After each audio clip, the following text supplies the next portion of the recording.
I was supposed to make this video a couple weeks ago, but I'm glad I didn't. I let it sit on my mind. But Chisora has exposed a lot of things in boxing that people don't want to mention at all. But he has mentioned how on the last Anthony Joshua Helenius fight, when he was fighting Gerald Washington, he mentioned something big that the boxing media. I thought that we had a lot of smart guys in boxing media. You got a lot of podcasts around now, but they didn't mention this that I've seen so far. So I've been sitting on the information for weeks. But he exposed that Saudi Prince paid for his purse. So the money that was put up for Chisora to have a matchup against Gerald Washington on the co-main event for Helenius and Anthony Joshua, he says that the Saudi Prince, I don't want to say the Prince's name wrong, but he said that he's foot the bill for him as far as his last fight. I don't want to quote him, so this is all allegedly, but the words that I'm going to use is he said that they didn't want him on the fight. They didn't want him to pay his fight, his purse, to be on the fight, so the Saudi Prince had to pay his fight. So if people don't understand what he's saying is, he's brought in millions and millions and millions and millions of dollars, or millions and millions of euros, for a company that doesn't feel like he's worth the money at all. They feel like he's good enough for a co-main event, but he's not good enough for the purse. So you have to understand what Chisora doesn't realize is he's not in the position that he can really dictate anything about boxing. Once I learned as a kid that Mike Tyson had troubles with business and he was the biggest boxer, I didn't realize how much money that Mike Tyson was actually seeing back then. I just knew that anytime you seen a boxer, I think they might even, like, they had movies about Mike Tyson while he was still fighting, like, out on TV. So that just lets you know how big he was. So for them not to fit the bill for him, it's not too extreme, but in my eyes, it is extreme because Chisora has been on a lot of main event cards lately. And he was the first one to take on Usyk when he came to heavyweight. Now, he fought Usyk better than everyone had. Joshua had better than a lot of guys. That's why he was so mad about the Daniel DeVoe fight, because Chisora had a better fight. He didn't take a knee against him against Usyk or nothing like that. So you have to respect him. But for him to do the things he's done to push UK boxing to where it is now, it's kind of like he's a rug walked on almost, because you have to understand, in America, for me, I was introduced to Dillian White and Chisora in the early 2010s, before Fury was coming over to America, way before.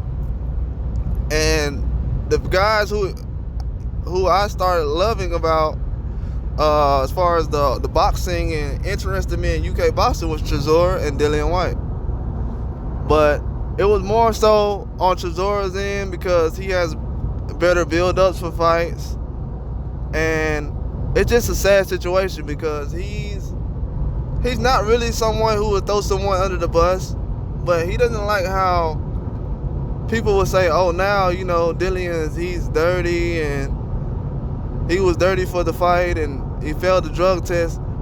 But you got to understand, a lot of guys like Chisora, in the back of their mind, they're like, okay, he's cheating now, but was he cheating back then?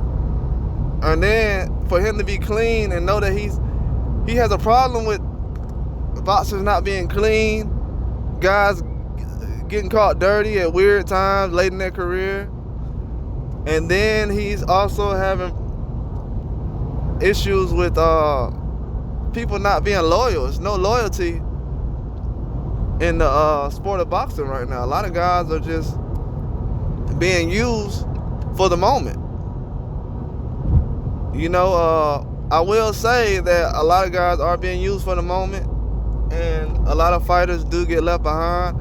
Every fighter doesn't receive everything that he put out. Every fighter doesn't get their just due. It's a lot of guys out here. In my eyes, I feel like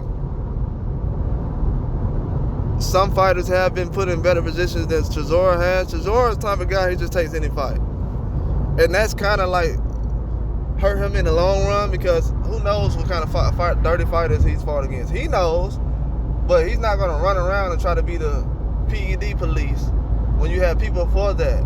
And then the people in the business, they don't want him going around telling the truth.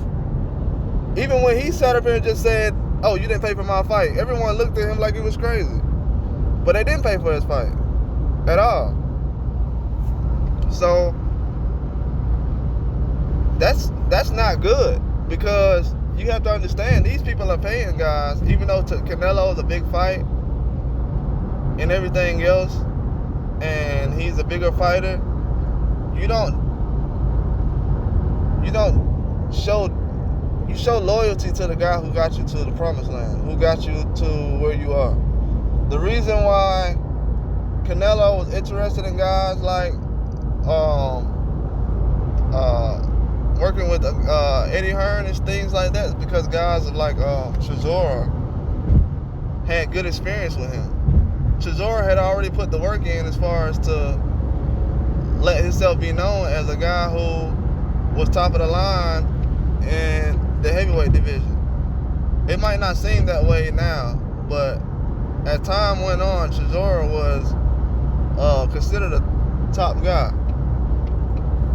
You gotta understand, he fought Helenius years ago, and Anthony Joshua was just not fighting him. So he's been fighting guys. He's been around the block a few times, but that shouldn't stop him from receiving what he deserves, or feel like he deserves. I didn't like having him. I didn't like seeing him have to bring his kids to a fight that he didn't feel like it was ideal, like homecoming or going away fight. Because that's what it felt like in my eyes. It felt like it was this is my last fight with this promotion team, or just with this situation, because he's already had situations where he's had to have become undercard. He was he had the co-main event fights with YouTubers, and he just didn't like it. He was like, "I don't like being under a YouTuber and stuff." I understand what he was saying at the time, because it's like, I've done way more than what, like, I wouldn't want to be the first fighter that's actually, like, because you gotta understand, people put Chisora in a position where he was the first fighter to real fight, one of the first real name fighters to headline with a YouTuber. So it was like, kind of, I would say, in his eyes, it was more disrespectful, I guess, because he felt like he could have received a little more. But that's the business. I mean, that's what's been going on over there. A lot of guys had to leave over there. Haney had to leave. Demetrius Andrade had to leave. A lot of guys from the UK had to leave. It's just not enough money coming through. A lot of money went towards Canelo. They say that they won a lot of money back from the Triple G fight. Who knows? But there's not a lot of money going out after this. But I like to hear everyone's comments on the Chisora situation, as far as, do they feel he has a real situation with management and business, as far as him giving everything he got. Because I've seen other fighters recently that's in the same situation, but it's kind of different from him because he's kind of the guy who's led the country to where it is, and it's kind of like he's getting left behind. It's kind of disrespectful in my eyes. But that's all I have to say, though. Like and subscribe. Can't Face It Boxing.